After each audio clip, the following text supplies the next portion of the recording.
So I'm not gonna lie, this movie just sounds dope as hell.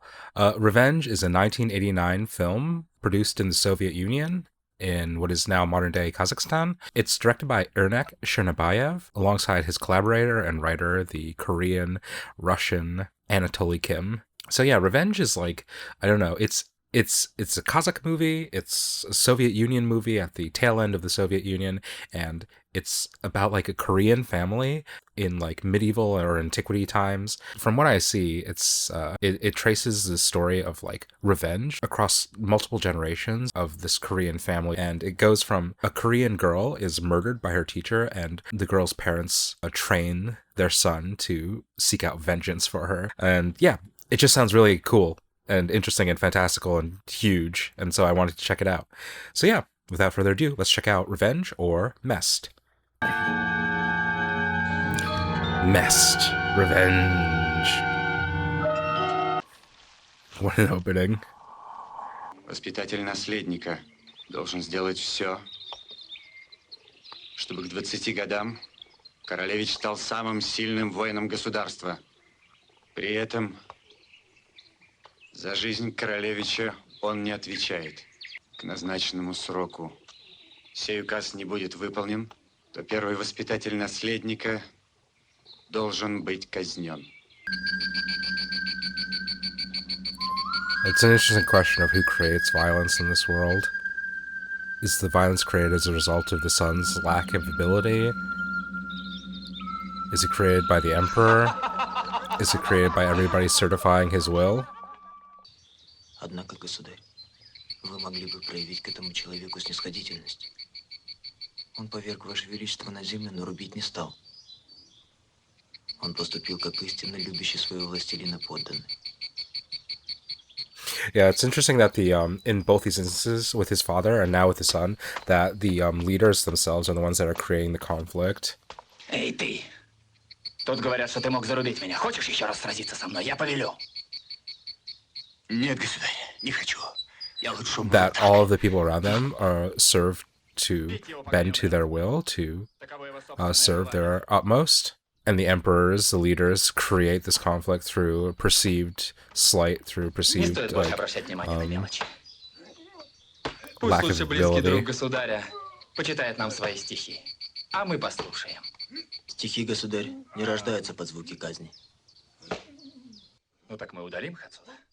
So basically, everybody is totally normal, and countries' leaders get a little bit fucking weird, just trying to certify their own rule through power and through oppression and through violence. Что же ты? Что еще надо моему другу поэту? Всего лишь справедливости, государь. Несправедливость не может порождать прекрасных стихов. Я хочу уйти, ничего не помнящий ничто. Снова стать ничего не значащим ничем.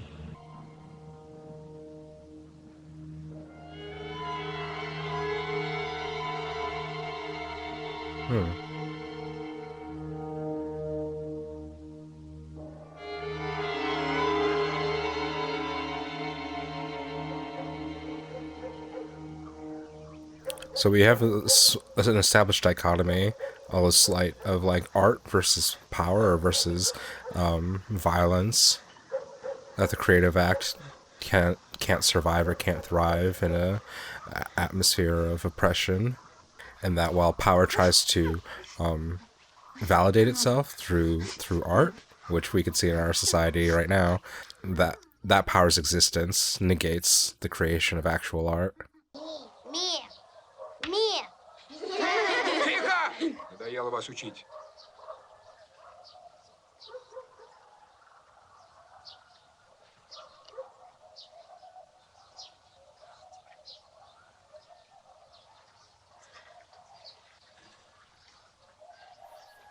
You're gonna take it too far. Let's not have this teacher take it too far. No, why?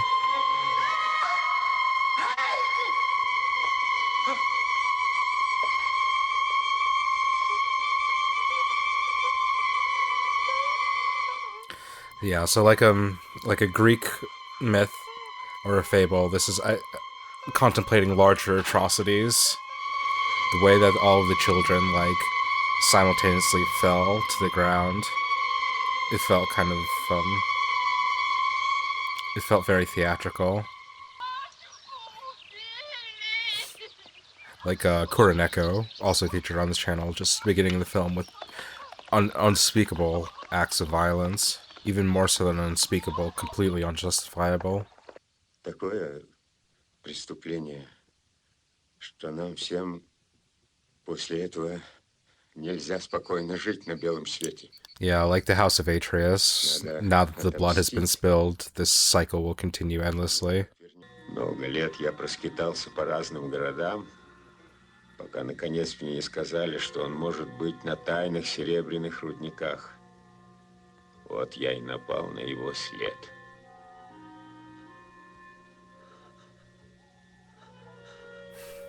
I really like the use of this film of doing almost direct address. Like, there are moments where it almost directly puts the eyeline of the actors directly to camera, and it creates these moments of unsettle.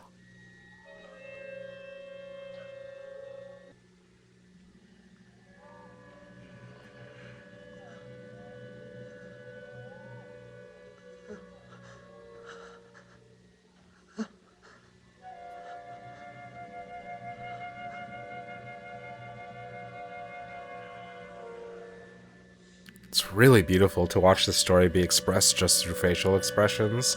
Just the paranoia and suspicion. The rage. All contained within these slight expressions of the eyes. Whether the eyes are following you, whether the eyes are looking at something else. And just the paranoia of the night.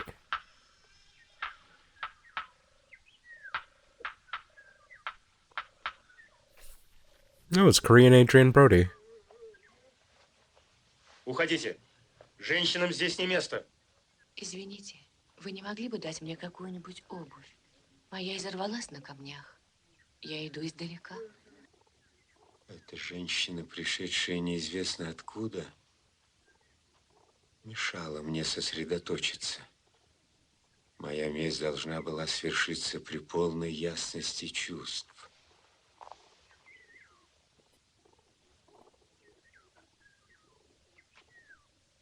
Wow. Unbelievable splendor in the imagery. Помою вам ноги, и подорожникам раны надо залепить. Спасибо, братец. So is this a religious commune? Is he like a monk that's providing like shelter for like people on the road or unhoused men? Наденьте. And at Все the мое. Вам будет впору. and at the apex of his vengeance, he sees a moment of grace. Вам не удастся совершить то, что вы задумали, господин.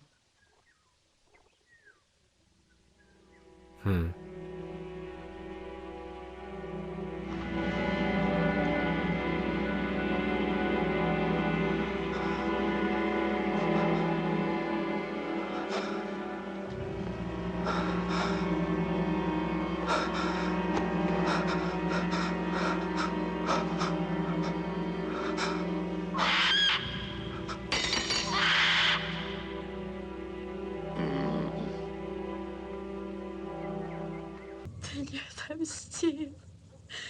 Тогда зачем ты вернулся домой? Мы найдем тебе. They have to produce an heir, and the heir will inherit the will of vengeance. Пусть она родит тебе сына. Ничего не понимает. Как дитя. Зато работает, не покладая рук.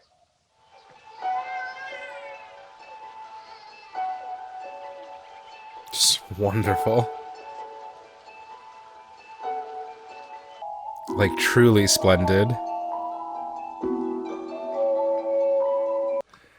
Написал ли ты новые стихи? Написал, учитель. So he's also like an artist or a poet who must be forced on the path of violence and vengeance. That's interesting. And will the two kind of like halves of his identity be able to reconcile with each other? Когда раньше не встречал белую лилию. И вдруг увидел ее на западе. What would you Можно call ли it? сказать, что лилии никогда на свете не было до этой встречи? Была. So it is with this young poet. А если ты сочинил прекрасные стихи, которых еще никто не сочинял? Можно ли сказать, что их не было раньше на свете? Через тебя в наш мир суждено прийти неповторимым стихам. И твое имя прославится. But not if he has to go take vengeance. Yeah, I think the movie is asking interesting questions about utility. That we have a purpose that's assigned to us by civilization, by our parents, by our leaders, by our emperors, and there's a purpose to us ordained by something higher. I don't really know enough about like Soviet culture to speak on whether or not this would be a controversial sentiment of the movie, but I wonder if it is a particularly pointed message that the film is trying to convey. Like, I don't know if there were conscription laws or whatever in Soviet Union or in Kazakhstan, but this would be an argument, into my mind, of the poets or the artists stating that it would run contrary to their natural inclinations, to their nature, to have to fight wars or to fight battles for emperors that they can't even see, or distant fathers, or mandates that are generations old, instead of following what's in their heart. It's like it's a little sickening. It's a little strange that the weapon that's being used to hunt down this man, to enact vengeance, is the blade that killed his sister.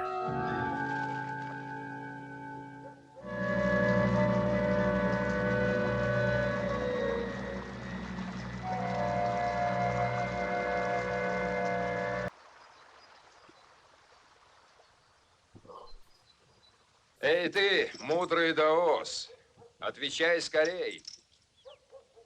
Здесь ли по-прежнему дом уважаемого царя? Is this bastard coming back to gloat? На мелкие кусочки, как он мою дочку.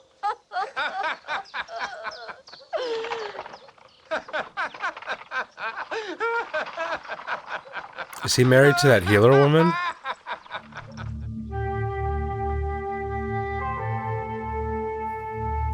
Orestes and Clytemnestra. Лучше ребенка родила, сына. Не будет у нас ребенка. И это знаешь. Не будет детей. Никто у нас не родится. Значит, никто и не умрет. А твои грехи искуплю я. Я ведь все на свете знаю. Никогда не встречался с Богом. It's an interesting concept in these like East Asian or Mid-East Asian narratives, the concept of meeting God along the road. Узнал ли ты меня?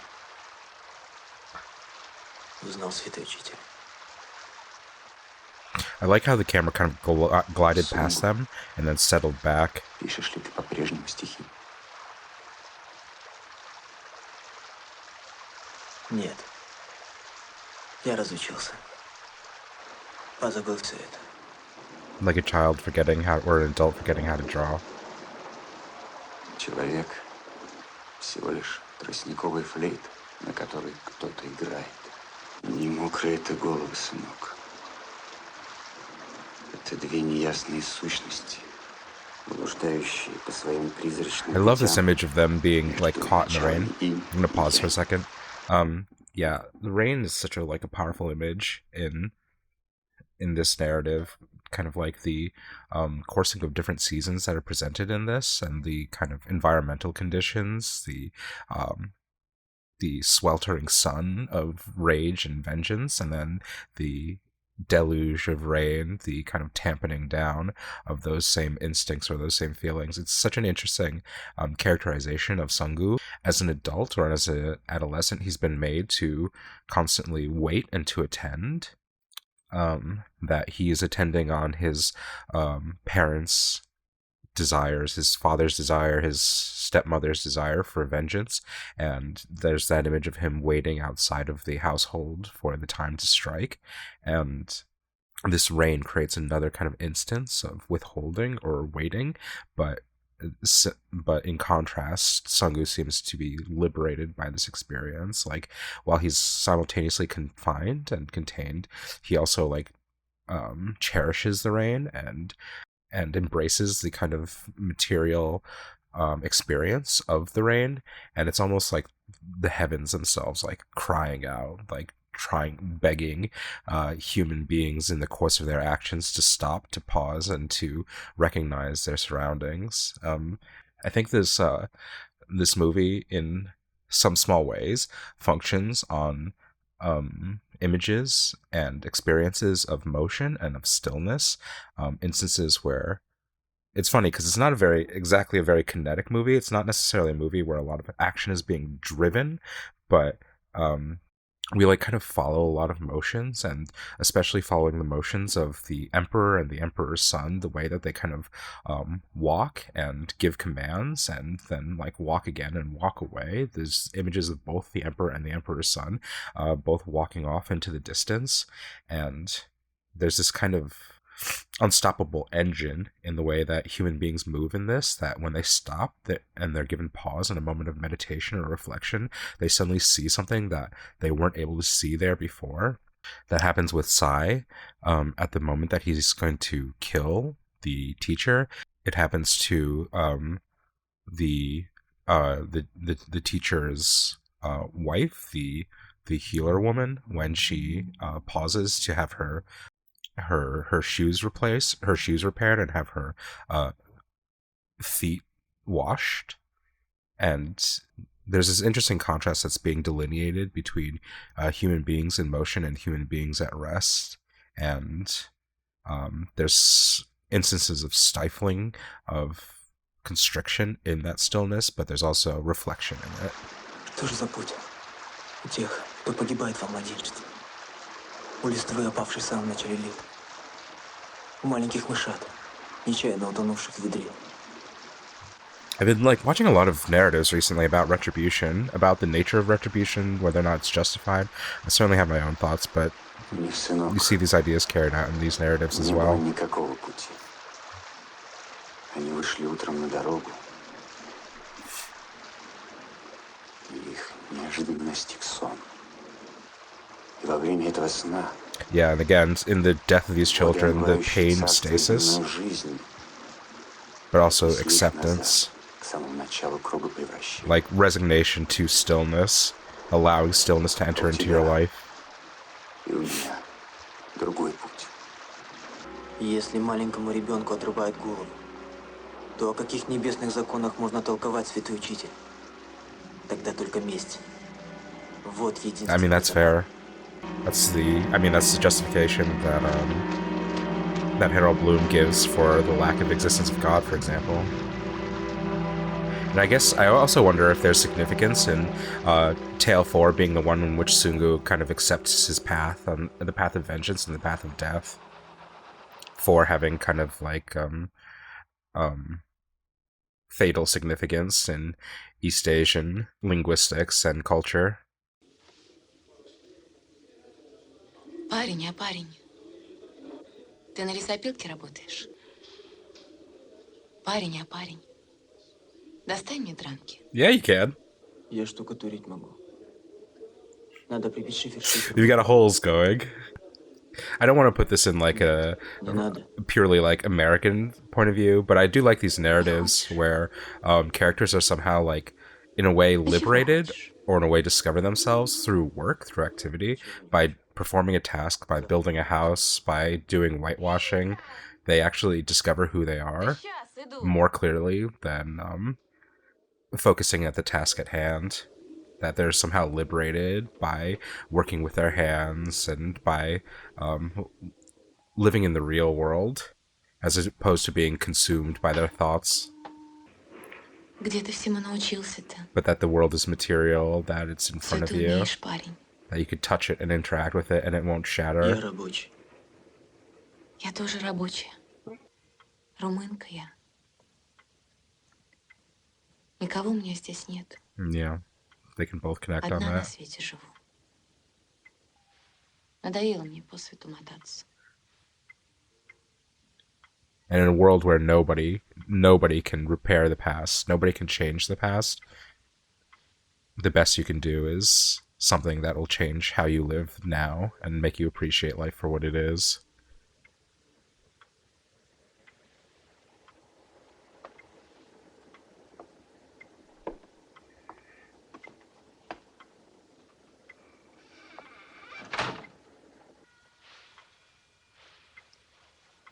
It's another instance of confinement, of being still, of settling inside of this house, as opposed to constantly moving, constantly coursing.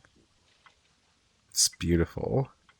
It's beautiful the way that people look at each other in this movie.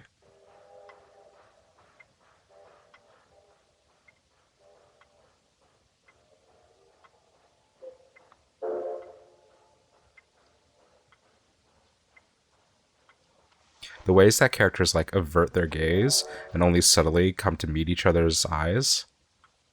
It's a fascinating study.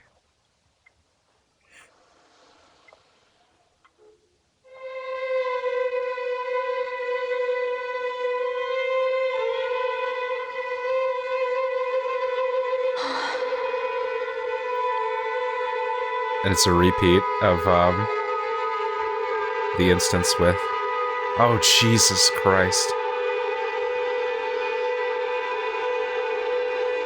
Yeah, I was going to say it's a repeat of the instance with his father seeing the teacher in China. It's kind of like parallel and opposites, that his father saw the man that he wanted to kill, and in that moment had a revelation of peace and forgiveness or something in that nature, and he having this moment of confronting this woman, having this moment of life, of wellspring, has a revelation of death, of blood, of blood.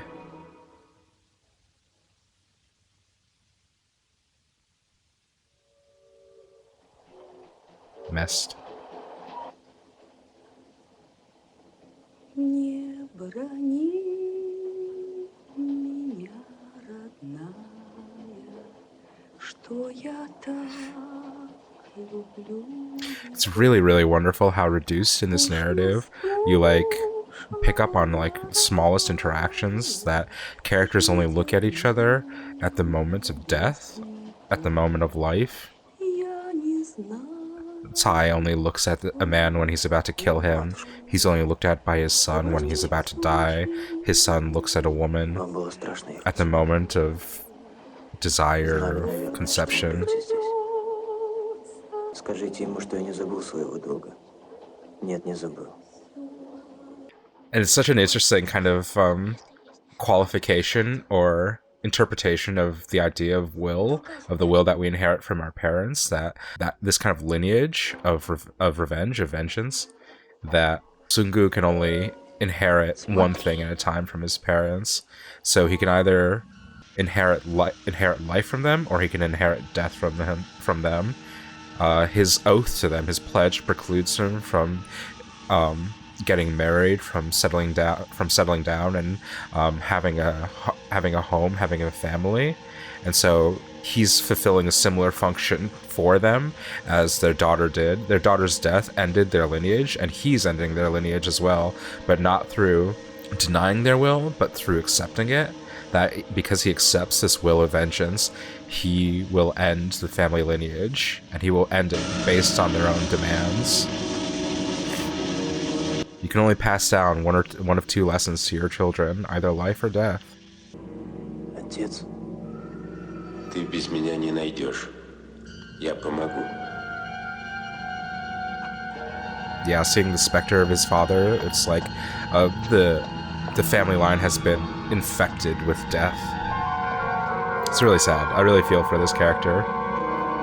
Carrying on the will of his family, he's doomed. Conceived only for the purpose of vengeance. ты не знаешь? Born of no love. Знаю. Born solely of hate. Вы уже пришли. Но ведь ты, кажется, моя сестра.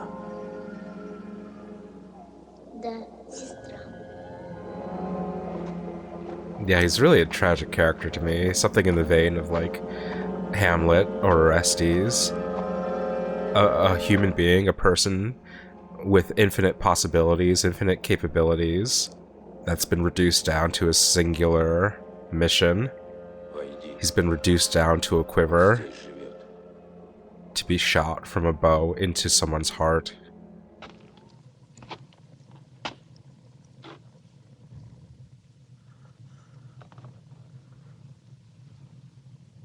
Этот красивый человек. Oh no.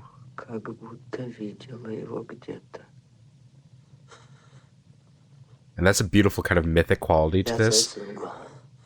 That his mission, his vengeance, has preserved his youth. That everybody around him is aged. Because I was wondering that he had gone to that village in 1945. If the earlier times in this movie were just more recent than I thought they were, but really, vengeance has preserved him.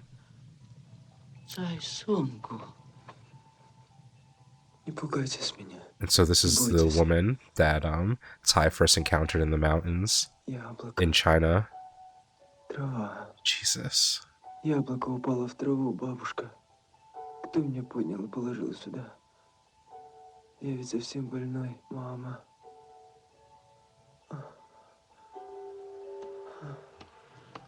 Острое железо. Я подумала, вот пришел мститель, The Avenger. которого всю жизнь в страхе ждал Ян.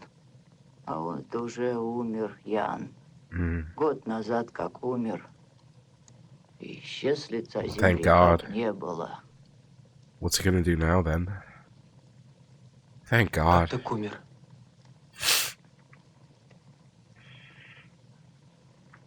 Спился он со страху.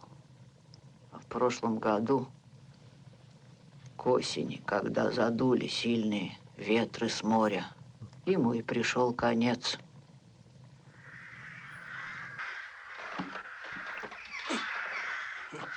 Sungu is a pitiful man consumed by vengeance. Yan is a pitiful man consumed by fear. He's gonna die in a barn like the girl died in the barn. Oh my god. Every single international film I watch has some instance of animal cruelty, and I have to accept it, but it just like pierces a little weird part of my brain. That's a weirdly like mythic way for him to die. That's some weird like Ovid's Metamorphoses transformational shit.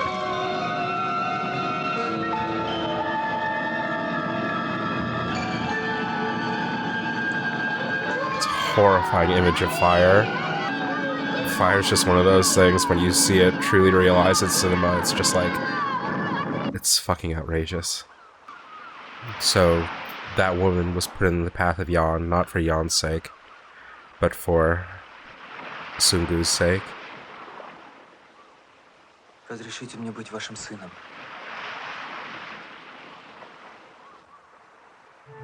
And he's gonna use his hands to build instead of to destroy. I also like in this movie the idea that we kind of like meet a person in our lives like 3-4 times, that we keep on encountering the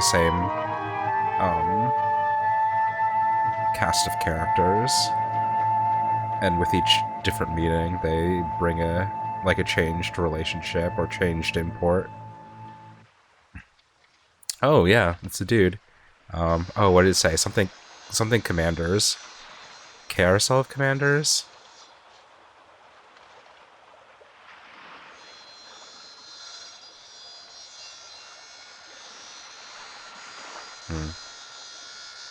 The sickle that he brought?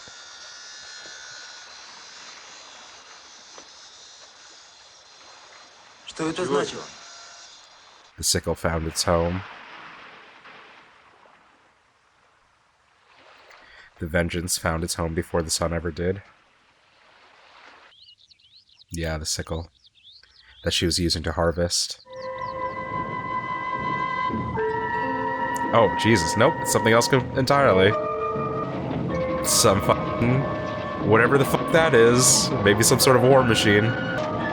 Whatever the fuck that is. Don't seek it out. Just resign yourself. Just allow it to pass. Sungu, it's time to make a life for yourself. You can't keep clutching at these ghosts. Sungu, start a family. Make something in this world. Don't follow along this path of destruction.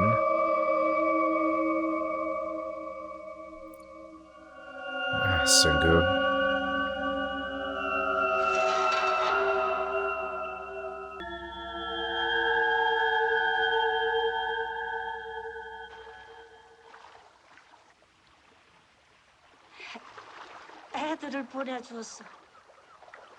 Скажите, сестра Чен, для чего нам небо дает детей?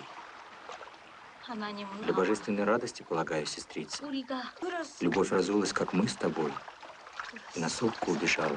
Yeah, these kind of like dueling ideologies or these dueling concepts of Знаете, сестра, what children чего and я what всю жизнь больше всего боялась? what families are, what lineage is. Is it repeating this endless travesty?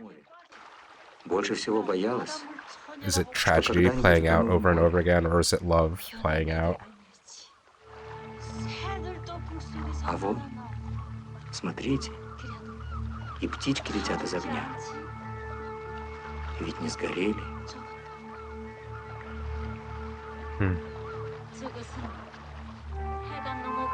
Но ведь это обыкновенная красная заря.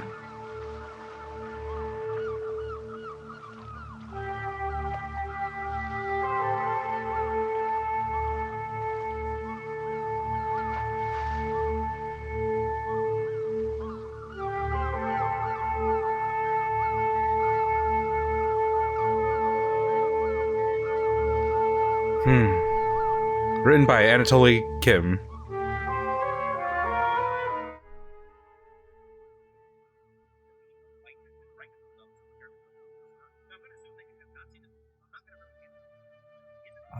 Okay, sure. That seems appropriate.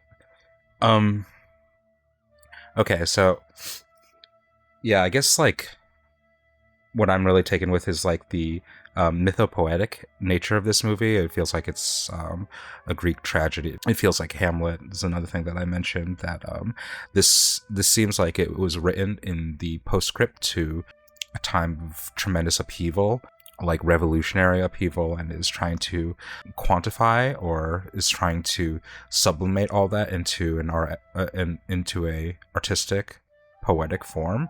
From what I'm reading, Shinarbaev and Kim conceptualized this in the wake of an enormous amount of displacement of the Korean diaspora in Russia in the 40s, that during this time of war and conflict and political upheaval, that Korean citizens or Korean people, communities living in Russia and the Soviet Union were forcibly removed and displaced, and that kind of like violence, that kind of displacement, I think is captured really stunningly in this film. That the movie begins with a depiction of such power and conquest, the Korean royal court of the 17th century being this enormously oppressive and warlike state, and exerting power over its citizenry and over its neighbors, and seeing that power being manipulated and transformed across different nations and across different states over the course of these centuries, and watching the identity, the Korean people, transform from this magisterial, powerful state into these displaced, powerless, hungry, starving, freezing, and constantly aimless people at the end. Finalizing with the two Korean women on the shore dreaming of escape, of going to another country. Yeah, this felt like the Oresteia to me. It's like contemplating the cycle of violence, of retribution, the House of Atreus, the cycle of blood debt amongst families, amongst tribes, amongst polities. And in the midst of it is this one child that's born solely out of vengeance in order to enact vengeance, and it becomes his entire life, and every other aspect of his identity is subsumed by this one central point, this spear of his heart that has to destroy. And I think it's quite telling in the end that his vengeance, the vengeance that he seeks, that his family seeks, it doesn't end up striking the man that it's intended for. It strikes everything around him. That vengeance will never find its target. It will only destroy everything else. Yeah, it's an immensely harsh movie. Despite its beauty, there's just so much overwhelming loss in it, and there's beauty in it as well. The small pockets of the wandering monk instructing in poetry, the beautiful healer woman, Sungu's mother. Yeah, it's a movie of incredible contrasts, of kind of like effortless beauty and intentional cruelty. That there are things that man makes and that man generates and perpetuates that are evil and destructive, and that there are little pockets or accidents or serendipities of beauty all around us. And if we weren't so myopic, if our eyes weren't so geared towards revenge and towards violence, we could see the beautiful world around us and the people around us. Yeah, beautifully told story. That was Revenge or Mest. Let me know what you think. This is actually available to watch on YouTube, so I would really recommend you give it a watch for yourself and just sit in the existence, the atmosphere of this film on your own time. It's really beautiful work. Yeah, check it out. Let me know what you think of the movie. Don't forget to click the like button and subscribe for more old, obscure, and art house films. And until next time, keep watching good movies.